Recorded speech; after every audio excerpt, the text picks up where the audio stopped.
Hello there, YouTube. Today I've got this rather disgusting Dell laptop in front of me. It is the Dell Studio 1558. This was one of the laptops that I found at the dump on the 29th of August this year, along with a couple of other Dells and a Samsung RV520 that I couldn't test. But speaking of that Samsung and this laptop, if you might recall, this laptop had a screen that didn't work, or I thought it was a bad display cable, but HDMI showed that it worked. If there was any artifacting, then it was probably a bad HDMI connection. And I couldn't test that Samsung laptop, but since they both had the same size screen, what I eventually ended up doing is that I recycled that Samsung laptop quite literally afterwards. I took the screen out of it and took out some other parts like this 2310M i3. I don't really care about it, but I took it out anyway. Yes, I took out that laptop screen, put it in this Dell Studio 1558, and now, would you take a look at this? It works! We now have a working display in this Dell Studio laptop, which is very nice. It's only 1366 by 768, but that was the resolution of the original screen anyway. And quite frankly, this panel doesn't look nearly as horrible as some of the 14-inch business laptops from the 16 by 9 era do. But also I found out another cool thing. We just gotta boot into Windows. Because yeah, this still has a Windows 7 install. You might have seen that in the last video, but I didn't boot into it because it was rather slow to get there. Let's go to repair your computer. Let Windows load files, and I think there might be something stuck in the fan. This thing is falling apart by the second. Also, yay, Vista boot screen. That appeared for like a second.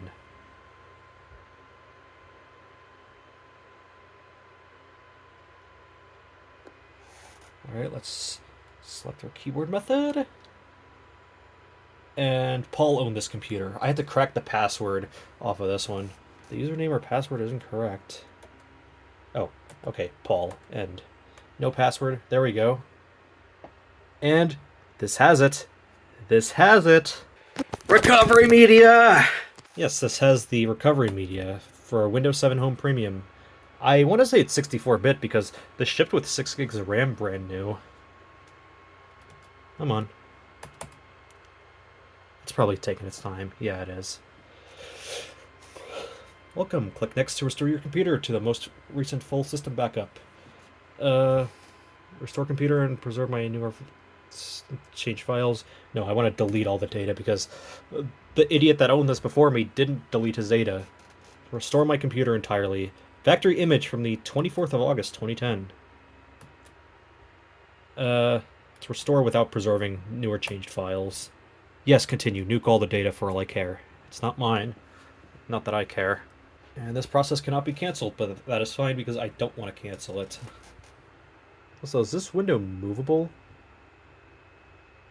Oh, that's 2 windows. Oh, 3. How many new windows does this thing open? Okay, like 5. Weird. That is rather interesting.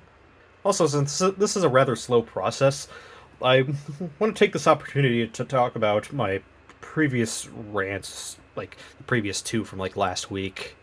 I kind of lost my composure back then, but I eventually did get my sense of rational thinking back, and I was able to sell the Ryzen 5 7500F for the $100 that I paid for it, which, that's good. I broke even on that. Now, as for the motherboard, that wasn't really getting any traction. So, the idea that I had is that I was going to go get a Ryzen 7 7700X and try the whole motherboard again, see if it's stable with CPU that isn't reject of reject silicon, but then I just remembered after that I had the 2-year Micro Center replacement plan on that motherboard, which was carried over from an MSI X670E thing that didn't work. So I was able to get them to take back that motherboard and refund me in store credit about $154. That's, I think, what I paid after tax, excluding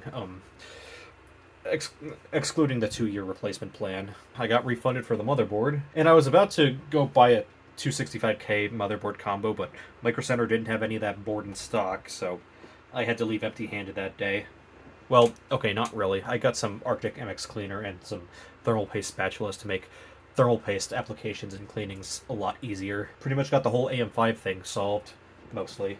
I mean, I'm now stuck on my sleeper PC with a i7-9700T and DDR4, but I did keep the DDR5 RAM that I was using with AM5. It's 6400 megatransfers per second CL32 RGB stuff. You're supposed to be using 6000 with AM5, but in my circumstances, it ended up being a bit less expensive to get some used 6400 RGB than it was to get brand new 6000 CL30. But yeah, it's going to be a little bit before I can really make my next move on rebuilding my computer. But the 9700T is working pretty well for me. And we are now 30% completed. I don't think I really have much else to say other than I got my composure back and I got the AM5 stuff solved, so yeah, I'm gonna pause until we get to the next screen. Okay, the recovery is completed. Now I'm going to restart. Okay, and before we do anything else, I want to pause boot up real quick and plug in an Ethernet cable, and also my external SSD. I think I have that behind me. Yes, I do. Here's my 2 terabyte Crucial X6 SSD. I'm going to plug that in with a little Type-C to USB Type-A adapter. This computer only does USB 2.0. That's just the most convenient external drive I have at the moment. And next, I'm going to fetch an Ethernet cable from currently my desktop. Okay, on this laptop, the Ethernet jack is on the left side between the VGA and dual USB ports, top of which being an eSATA. Overrated connector. I don't know why people like it so much. But let's... Actually, before we Control-Delete, I want to make sure we can boot into the network, because newer machines, from what I understand, they usually tend to have Pixie Boot disabled by default. Okay, let's boot from the network. Realtek gigabit controller. This better have gigabit by 2010. Okay, F12 for network service boot. Alright, and we're going to go into the Macroom Reflect PE from my WDS server. WDS being Windows Deployment Services, for those uninitiated. Yes, you actually can load Macroom Reflect onto a Windows Deployment Services server. It's actually really convenient to not have to use a Macroom Reflect flash drive just to boot in, although you have to be wired into Ethernet. It can't be done over Wi-Fi. Okay, Macroom Reflect 8 from 2023. This is the last free version they ever made. Still bummed that they got rid of the free version from their website. Not only that, but they made the paid commercial version a subscription license instead of a one-time purchase. Not really any point to committing piracy on the newest paid version if the free version still works fine. I mean, really, once the free version stops working for modern computers, by that point, that's when I'll just find new software, and when there'll probably be something better recommended. But yes, I want to image this 500 gigabyte Seagate hard drive. Crucial X6. Okay, there's Macroom images. And finish. And I'm just going to let this do its thing. It's going over USB 2 speeds. That's the primary bottleneck here. The SSD is plenty fast. It's fast enough to exhaust USB 3.05 gigabits per second even, because the SSD is rated for 800 megabytes per second read. And that fits within USB 3.1 10 gigabit per second spec. Although realistically there's going to be some overhead, so it's probably not quite going to reach 800 even on USB 3.1. Yes, I'm calling them by their correct names, not USB 3.2, Gen 1, Gen 2, Gen 2 by 2, whatever the hell they want you to call it these days. Those names are stupid. They should have just been 3.0, 3.1, 3.2. That would be a lot more understandable, maybe. I do have to specify the gigabits per second, though, just to try to clear up any confusion. This just shut off on me. I think it overheated to the point that it couldn't stay on anymore. Maybe I should take this hard drive out and put it in another machine and image it that way. Okay, yeah, it's rather uncomfortable to the touch near the CPU because this thing just overheated so much. Oh, this uses a standard coin cell battery, CR2032. I can actually replace that, which is good because this thing's CMOS's battery, I think, is dead. Wow, I cannot stop touching the hot area where the CPU overheated and shut down the entire laptop with it.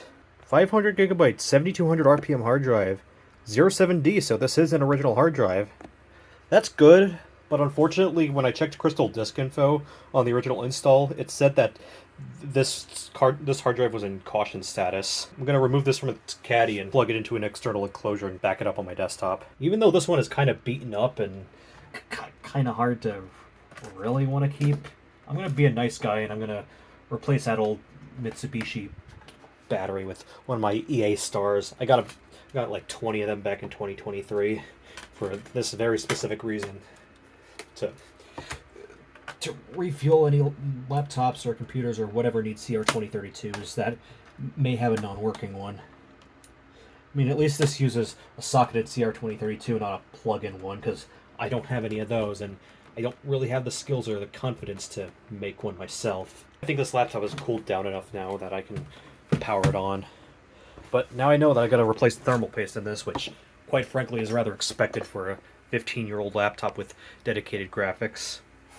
I never mentioned what graphics this has in the original video because I never really got far into testing it. But this has an ATI Mobility Radeon HD 5470 with 1GB of VRAM. Actually quite good for the time. It's better than the NVS 3100M that's in my Latitude E6410, which is also this generation. I think it's also better than the GT230M that's in my big stupid HP Pavilion DB8, which is also from this generation, although that has a Quad i7. And we are starting Windows.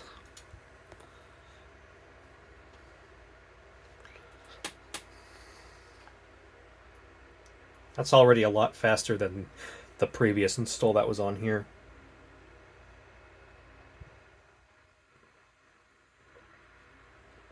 Even though I'm pretty sure, just like in the Windows Vista days, this has a bunch of crapware preloaded. Oh, God. That's probably the fan getting stuck. That's probably why this overheated so badly. Because this thing's falling apart so much that the fan will just get stuck. Okay, it's not overheating as of now. I think it's still pushing air, but yeah, I'm gonna have to keep an eye on that. Okay, let's press next. Type a username, and I don't really have a name for this one, so I'm just gonna call it Azu Stupido. That's a rather dumb way to type it. I'm not gonna enter a password because I cannot be bothered. Use recommended settings. Time zone UTC -6. That's the default with Dell, oddly enough. But I live in the best time zone, so +1 hour. Welcome, welcome. Preparing your desktop. Gee, Rick, this sure is taking a while. Oh, finally! Yeah, am I able to not select any of that? This machine is like 15 years old. Dell doesn't support it anymore in the slightest. They did support it with Windows 10 back in 2015. You needed at least Ivy Bridge for that. And they most certainly aren't supporting it now that... Not just that the fan is getting caught on whatever fell inside the case, but also with the impending Windows 10 Doomsday in exactly 2 weeks from now. Can you believe it? On the 14th of October 2025, which is just 2 days, count it. No, not 2 days, but it will be very soon. 2 weeks, count it. 2 weeks from now, every computer made between 2006 and 2017, and also a few going into 2018 and even 2019, those are just going to unceremoniously explode, or if they don't, then the Microsoft ninjas are going to come into your house and take them away and throw them in the South China Sea, as they've been notorious to do. They did that with XP's Doomsday back in 2014. But, wow. This is a really nice wallpaper. Not McAfee, though. Yeah, so far this install is rather slow. I would not be surprised if the hard drive being on its way out had anything to do with that. Oh, does this have Rocket Dock pre-installed? Let's check screen resolution first. 1366 by 768. Yeah, there's the Mobility Radeon HD 5470. There's 1 gig of VRAM. It's probably DDR3, given how low-end the 5400 series was. Personalize. This is the Dell theme. Transportation. I love how Dell couldn't even spell transportation correctly. They probably outsourced this one. But yeah, they have a lot of wallpapers that aren't in like the stock recovery images, which just have Dell branding and not really anything else. I mean, they have the typical ones, but they also have some Frutiger Metro, which is quite nice. This was just 2 years before the unceremonious death of Frutiger Arrow, or the whole skeuomorphic design that everyone seems to love. And yeah, like skeuomorphism is nice, but like, don't you get tired of it eventually? I was getting tired of Windows 7 by 2014, even though I hated flat designs when I was like 11, 12. But I'm probably just as bored with that back then as I am with Windows 10 and 11 now. More so 10, because I've been using it for the past 10 years now. So, yeah, they did pre-install Rocket Dock. I guess they wanted this to feel more like a MacBook. Mommy, I want a MacBook! Timmy, we already have a MacBook at home. The MacBook at home? Dell Studio 1558. You could make the arguments that this is better than a MacBook, but that's up to you, really. The recycle bin is accessed from a Rocket Dock shortcut. Security. Activate LoJack. That is CompuTrace. We don't want to enable that. I permanently disabled that in the BIOS because my Studio 1737 has CompuTrace enabled, and I have no idea how to get it off with a non-conventional Dell BIOS. Protect your data. Unable to connect to backup server. Probably no longer exists anyway. Dell Data Safe Online. Office. Microsoft Office 2010. This has Office Starter. It has Word and Excel, but does not have PowerPoint or Outlook. Comes preloaded and is not a trial, and it includes advertising. Although that advertising, I don't know if it ever connected online, so I don't think it would really work anymore, like the advertising. And play games. Oh, that's wild tangent. On program with less steps. Oh, the hotkeys work and they have an OSD. I'm just gonna Alt F4 out of those. Those games probably don't even exist anymore. Videos, we can capture video. I wonder if we can capture it from the built-in webcam. Nope, it's loading. Yes, we can.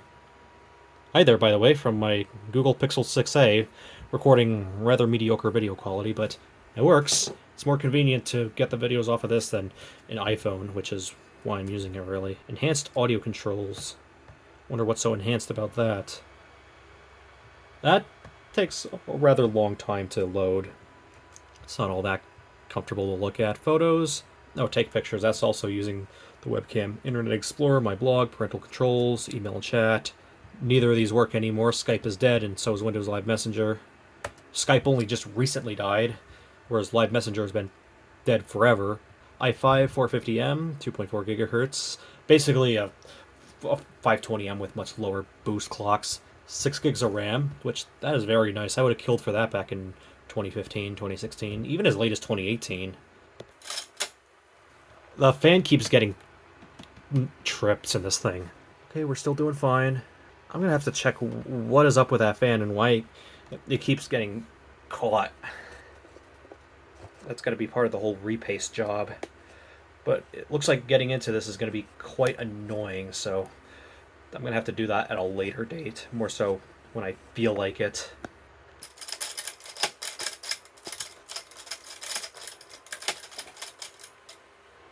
If I had a nickel for every time that fan got caught on something... What the fuck?! Calculator error. Okay, so processor got 6.3, memory got 6.3, graphics got 4.9, gaming graphics got 6.2, and the primary hard drive got 5.9. Surprised it even got that high. What else do we have on here? Adobe Reader 9, Cozy Family Calendar, Dell Help Documentation, Desktop Gadget Gallery. I don't know if that was on Windows 7 original. Yes, it was. There's an Intel Turbo Boost thing we can add. That's pretty neat.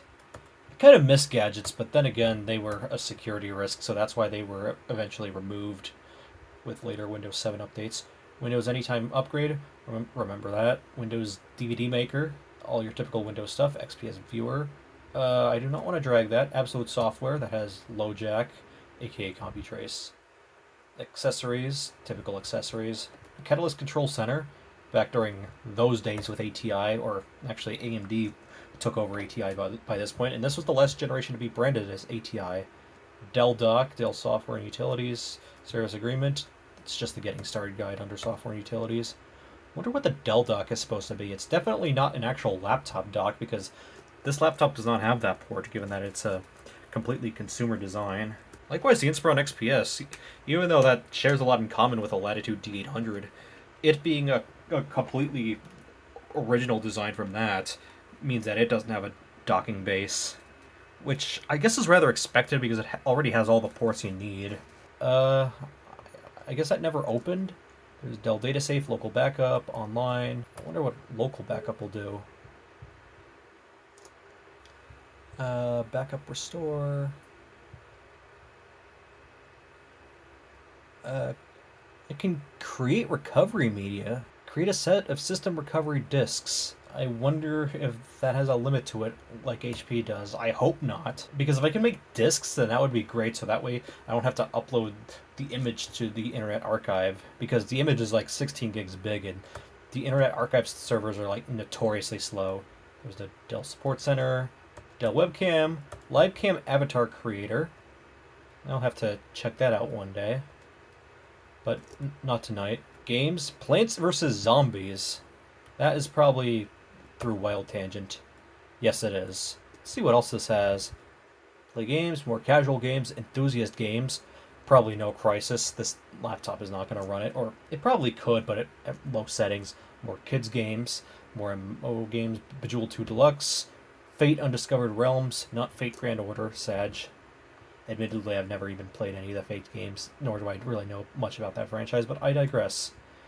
Games Explorer, all the pre-installed Microsoft stuff, Plants vs. Zombies, Polar Bowler, Purple Place, my favorite, Solitaire, Splinter Solitaire, and Yahtzee. That one is not original to Windows Vista and 7. Intel ProSet Wireless, because this actually has an Intel Wi-Fi card. Very nice. This is not a Broadcom household. That's the Windows 7 backup and restore. Windows Remote Assistance. Wonder if anyone's actually used that realistically. McAfee Security Center. Gross. Roxy O'Byrne. I guess that's alright. Skype. Dead, but so is like half of everything on this 15-year-old laptop. And Windows Live. Also dead, but Movie Maker is nice. Although I never really quite liked Live Movie Maker's interface compared to the original one, or at least version 2.0 on Windows XP, and also 2.1 and 2.6, which was downloadable for weaker computers that ran Vista but couldn't run the Vista Movie Maker. Yeah, I think that's going to be it for this video. I hope you all enjoyed this look at the Dell recovery media for the Studio 1558. And I'm going to shut this down, let this laptop cool down. I'll look at it another day. Don't know if that'll be on video, though. I might keep this one around for a little bit longer. But otherwise, I don't really have much use for it. It's kind of beaten up. But it wants to live, so I'm going to at least try to give it another lease on life. Albeit with me, where it's not really doing anything, but better than going back to the dump and being thrown into the South China Sea. Anyway, that's it for this video. I hope you all enjoyed, and I'll see you all in the next one. Peace out.